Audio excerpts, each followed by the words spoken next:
Hello mga savings, so welcome for another video. So ang di-discuss naman natin in this video is about time deposit, early termination ng time deposit. So magkano nga ba yung fee, magkano ba yung charges, magkano ba yung penalty, pwede nga ba yun, possible nga ba yun. So nag-try na tayo mga ka-savings using 10,000 deposit actual to para alam nyo, para hindi na kayo mahirapan. So kung interested ka sa ganito content, start na tayo. So yun nga, Maribank yung ginawa nating sample. Nag-deposit tayo ng 10,000 which is i-discuss natin yan lahat in this video. Yun nga, ang sinubukan nating product type is yung upfront time deposit. So sinakto natin 10,000 para 10,000 yung i-deposit natin, 10,000 din yung i-withdraw. So yun, 10,000 deposit and then nag-try tayo 10,000 and then yung maturity is 1 month.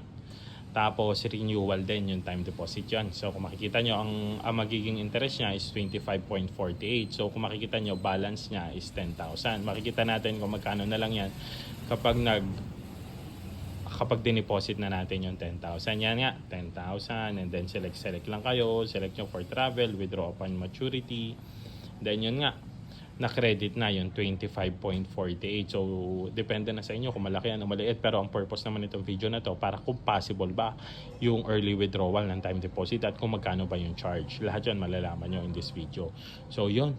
So, pumasok na yung time deposit. So, yung kaninang 10,000, yan yung confirmation. So active time deposit is 1 kasi isa lang ito nga yung tinesting natin.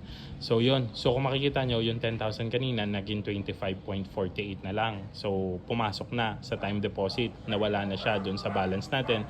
Pumasok na lang yung deposit, yung interest ng deposit and then nagplano na nating i-withdraw.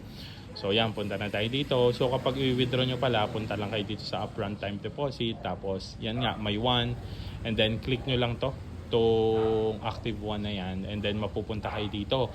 And then i-click nyo lang to. Yan, time deposit 1. And then yan nga, choose this deposit, close this deposit early. And then yan nga, i-click nyo lang, confirm termination. And then mamimili kayo.